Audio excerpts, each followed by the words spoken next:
रिया शर्मा, उम्र 32 साल, 8 साल का अनुभव। एक ऐसी अधिकारी जिसकी पहचान इस बात से नहीं है कि वो कहाँ रहती है, बल्कि इस बात से है कि वो कहाँ जाती है। वो एक ऐसी आईपीएस अधिकारी हैं जिसका नाम 2 चीजों का पर्याय है, बेहतरीन नतीजे और अडिग विरोध। रिया तेज है, बहुत होशियार। वो उस महिला की तरह है जो पूरे खेल को समझती है, जबकि बाकी लोग अभी भी बोर्ड ही तलाश रहे होते हैं। वो कानून को लागू करने के लिए एक सर्जन जैसी सटीक और एक सच्चे विश्वास पात्र जैसी निष्ठा का इस्तेमाल करती है। आम आदमी के साथ वो जमीन से जुड़ी रहती है, लेकिन ताकतवर लोगों के साथ वो बेहद सख्त और माफ न करने वाली है। उसका एक ही नियम है, कानून में कोई समझौता नहीं होगा। लेकिन एक ऐसे सिस्टम में जो अक्सर समझौतों में फंसा रहता है, रिया की ईमानदारी उसे एक निशाना बना देती है। वो एक ऐसी आवाज है जिसे ताकतवर लोग दबा नहीं सकते, इसलिए वे उसे दूर भेजने की कोशिश करते हैं। 24 साल की उम्र में अपनी शुरुआत के बाद से वो औसतन साल में 2 बार ट्रांसफर हुई हैं। पूरब के धान के खेतों से लेकर पश्चिम के सूखे रेगिस्तानों तक, मेट्रो शहरों की ऊंची राजनीति से लेकर गहरे ग्रामीण भारत के भूले बिसरे संघर्षों तक। वे उसे सजा के तौर पर ट्रांसफर करते हैं। वे उसके काम को बाधित करने के लिए उसे हटाते हैं। वे उम्मीद करते हैं कि वो थक जाएगी, लॉजिस्टिक्स और दूरी में उलझकर टूट जाएगी, लेकिन सिस्टम नाकाम रहा। ट्रांसफर ने उसे तोड़ा नहीं, बल्कि उसे गढ़ा। हर ट्रेन टिकट, हर नया राज्य, हर नई भाषा उसके लिए एक सबक बन गई है। उसने सिर्फ भारत को देखा नहीं है, उसने इसकी कमियों, इसकी बारीकियों और इसके आपराधिक बोलियों को जिया है। अनुभव का ये विशाल, जीता जागता संग्रह ही उसे गतिशील और अजेय बनाता है। जब रिया शर्मा किसी नए जिले में आती हैं, तो अपराधियों के लिए घड़ी की टिक टिक शुरू हो जाती है।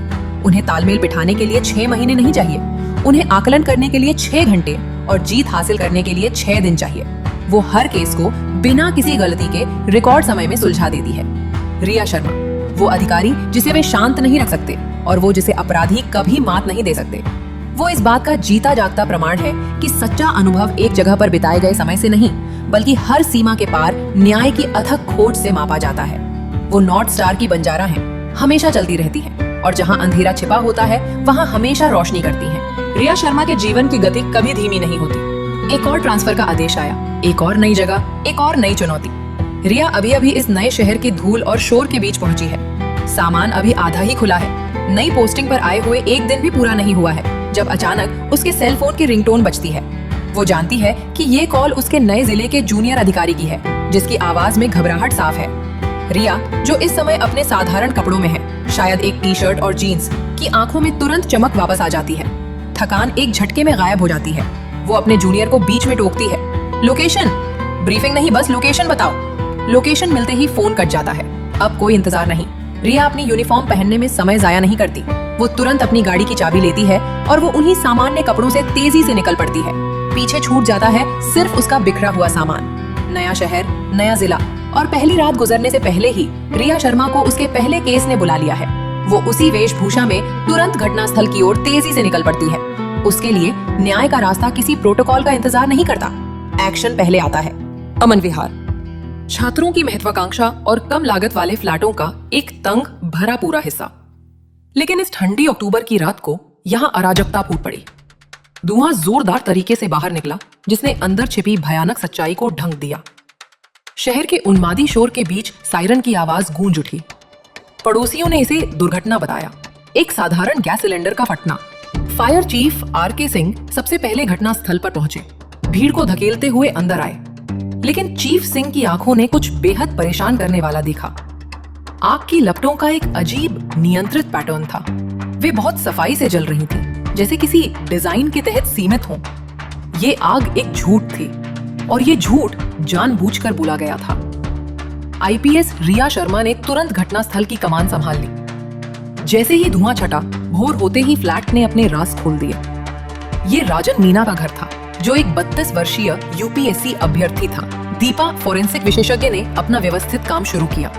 जांच वहीं से शुरू होती है जहां आग रुकी थी। पीड़ित अंदर था, लेकिन भारी जाली वाले गेट में पहला सुराग था। इसे बाहर से बंद कर दिया गया था। अपराध को सील कर दिया गया था। धातु मुड़ी हुई थी, लेकिन ताला मजबूती से फंसा हुआ था। किसी ने लपटे लगने से बहुत पहले ही राजन की नियति पर ताला लगा दिया था। रिया शर्मा ने कमरे का जायजा लिया। हत्या के निशान खोज रही थी। आग किसी विस्फोट से शुरू नहीं हुई थी, ये फर्श से फैली थी। डेस्क के नीचे फर्श पर एक असंगति दिखी, एक संक्षिप्त लेकिन क्रूर संघर्ष के स्पष्ट संकेत। ये किसी दुर्घटना की अव्यवस्था नहीं थी, ये संघर्ष का हिंसक रास्ता था। वे राजन को मारना चाहते थे, वे उसका डिजिटल जीवन भी मिटाना चाहते थे। कंप्यूटर टावर जो राजन के जीवन का मस्तिष्क था, गायब था। चोर टावर ले जाने में बहुत व्यवस्थित था। अराजकता के बीच सबसे छोटे विवरण अक्सर सबसे जोर से बोलते हैं। एक छोटी, लापरवाह और दोष सिद्ध करने वाली गलती।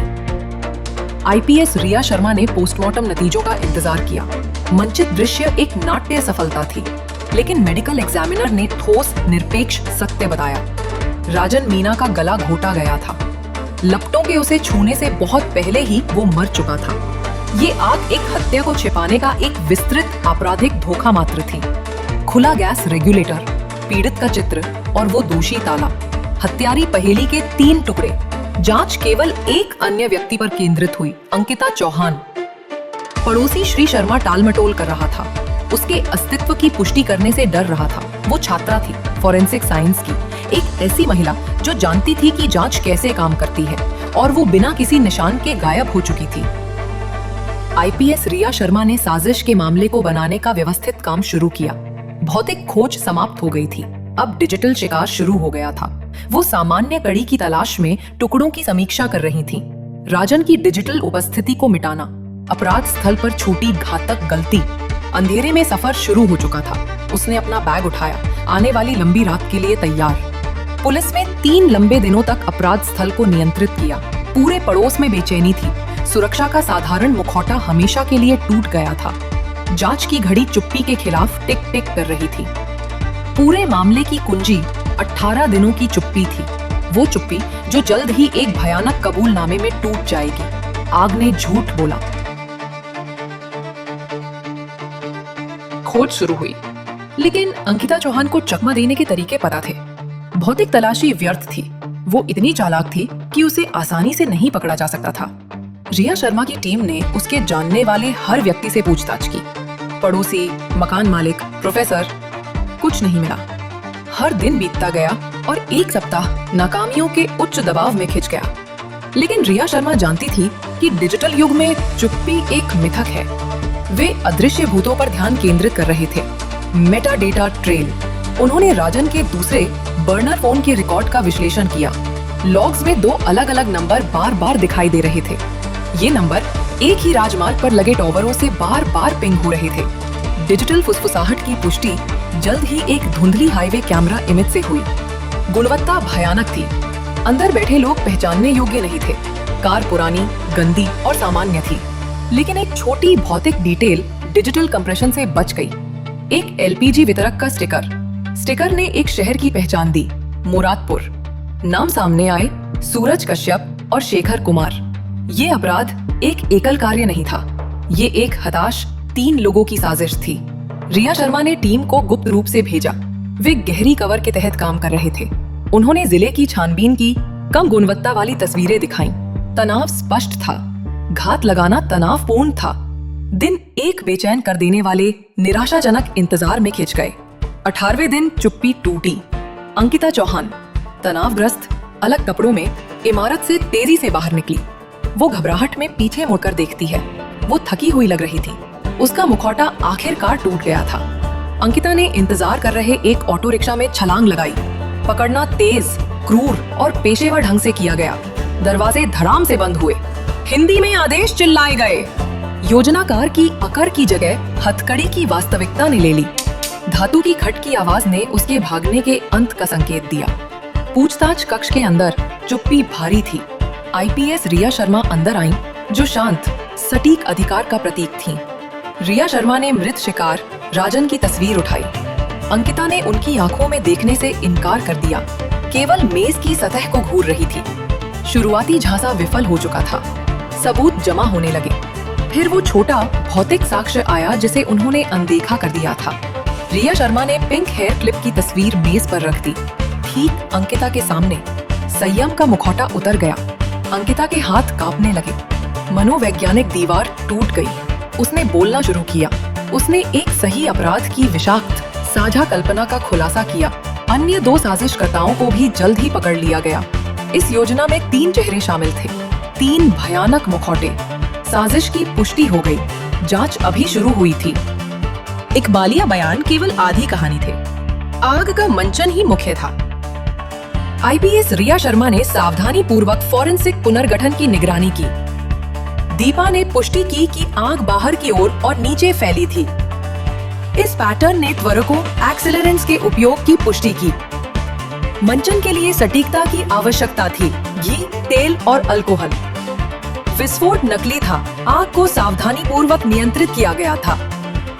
सूरज, जो एलपीजी वितरक था, जानता था कि इसे दुर्घटना जैसा कैसे दिखाना है। गैस का उद्देश्य आग को भड़काना था, उसे शुरू करना नहीं। आग मौत का कारण नहीं, बल्कि एक पर्दाफाश थी। उनकी घातक गलती योजना में नहीं थी, यह उनकी तकनीकी हेकड़ी, टेक्नोलॉजिकल हुबेस में थी। वे यह समझने में विफल रहे कि हर घने शहर में खामोश डिजिटल गवाह होते हैं।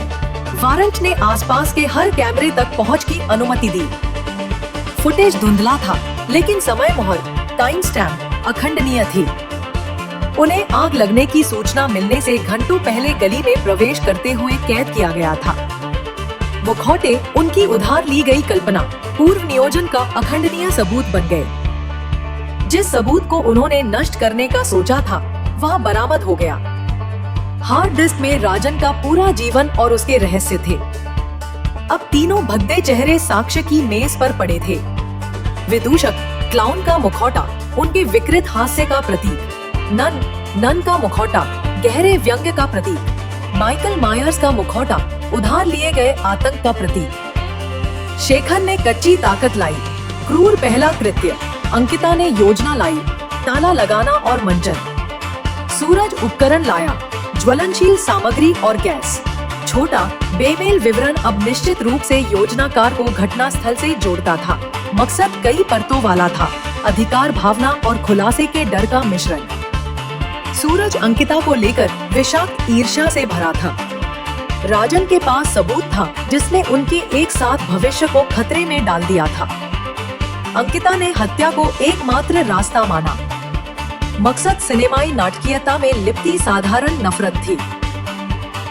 इकबालिया बयानों ने उस ठोस सुनियोजित विकृति को उजागर किया जिसने हत्या को अंजाम दिया। इस पूरे भयानक षड्यंत्र की असली वास्तुकार खुद फोरेंसिक छात्रा अंकिता चौहान थी। विडंबना ये है कि उसकी सबसे बड़ी संपत्ति फोरेंसिक विज्ञान में उसका उन्नत प्रशिक्षण था। अंकिता को सच में विश्वास था कि वो इसी सिस्टम के नियमों का उपयोग करके इसे पछाड़ सकती है और एक पूर्ण अप्रमाणित अपराध की योजना बना सकती है।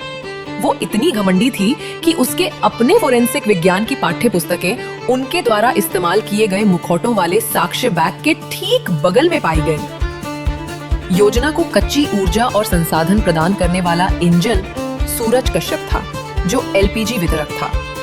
अंकिता के प्रति उसकी विषाक्त ईर्ष्या ने साजिश की इस अंधेरी हिंसक ऊर्जा को हवा दी। एलपीजी मैन होने के नाते सूरज ने आवश्यक साधन प्रदान किए, गैस के प्रवाह का विशिष्ट ज्ञान और सावधानी पूर्वक मंचन के लिए आवश्यक त्वरक एक्सेलरेंट्स। राजन की हटाई गई डिलीटेड फाइलें, जिनमें अंकिता के साथ उसके संबंध का सबूत था, वो राज थी जिन्हें उन्हें हिंसक रूप से दफन करना था।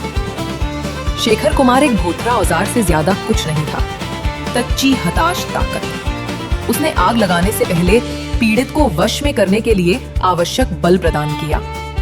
मंचन की जटिलता शुद्ध नाटकीय दिखावा थी, जिसे एक साधारण दुर्घटना जैसा दिखने के लिए डिजाइन किया गया था। वे अनिवार्य रूप से उन काल्पनिक खलनायकों का आत्मविश्वास उधार ले रहे थे जिन्हें वे अपराध शो में देखते थे। असली त्रासदी उनके तरीकों की परम विडंबना में निहित थी।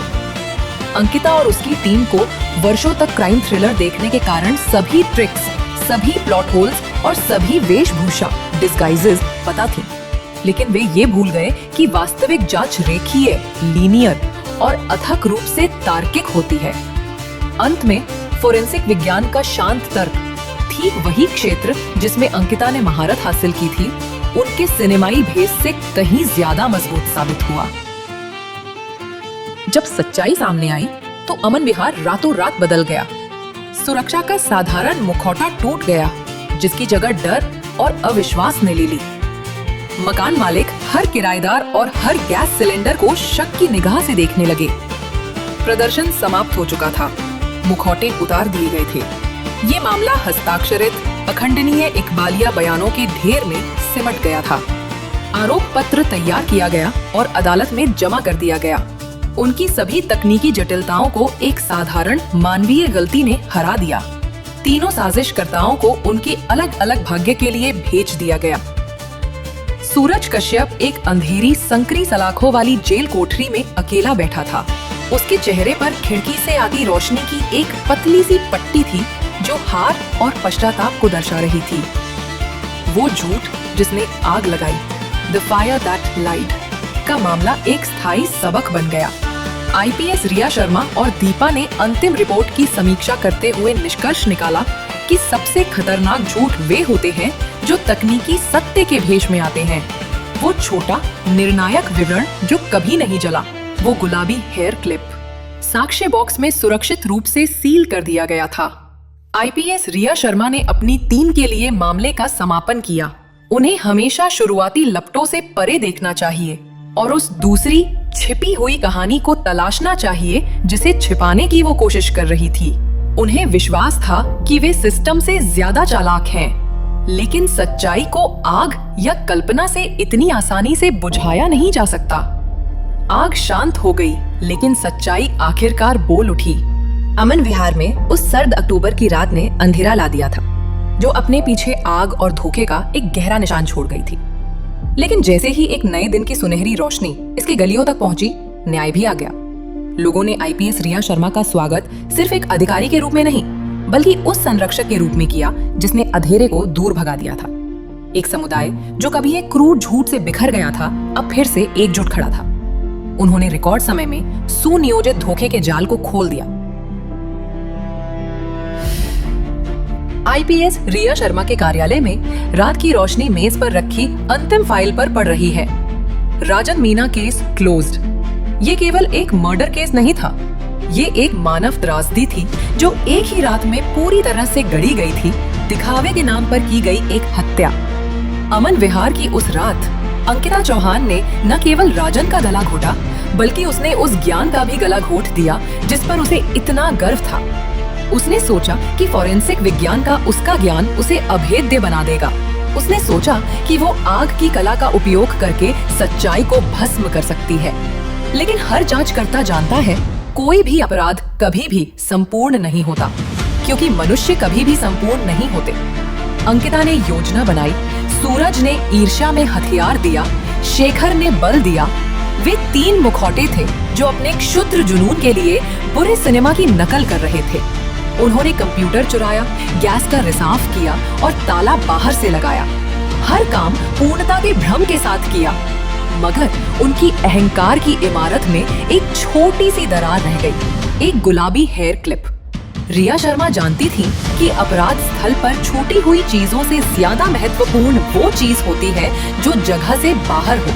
वो पिंक हेयर क्लिप, वो अंकिता के उस हिस्से का प्रतीक थी जो अव्यवस्थित था, वो हिस्सा जो हिसाब नहीं लगा सकता था। ये इंसानियत का वो छोटा सा टुकड़ा था जिसे वे अपने शैतानी कृत्य के दौरान हटाना भूल गए थे। और फिर डिजिटल छाया। उन्होंने राजन के लैपटॉप को नष्ट कर दिया, लेकिन वे भूल गए कि हर फोन, हर ट्रांजैक्शन, हर जीपीएस पिंग एक याद छोड़ जाता है। उन्हें लगा कि उन्होंने राजन के डिजिटल जीवन को हटा दिया है, लेकिन उन्होंने केवल साक्ष्य को जटिल बनाया था। ये मामला तकनीक के बारे में नहीं था, ये ईर्ष्या, अधिकार भावना और डर के बारे में था। वे सबसे पुराने और सबसे तुच्छ मानवीय जुनून, ये जुनून किसी भी फॉरेंसिक मास्टर क्लास से ज्यादा शक्तिशाली साबित हुए। इस कहानी का सबक जागरूकता में निहित है। पुलिस के लिए सबक ये है, हमेशा पहचान के पीछे व्यक्ति को देखो। आग के धुएं में लिपटी पहली कहानी पर भरोसा मत करो। और हम सभी के लिए सबक ये है, क्रोध, ईर्ष्या और डर, ये तीनों त्वरक हैं। वे आग लगाते हैं, लेकिन वे तर्क को जलाकर राख कर देते हैं। अंकिता ने सोचा कि वो न्याय को निश्चित रूप से मात दे सकती है, लेकिन रिया शर्मा की अथक रेखीय जांच ने साबित कर दिया कि सत्य आग से भी ज्यादा गर्म होता है और ये समय से भी ज्यादा स्थायी होता है। आग मर गई, लेकिन सच बोल उठा।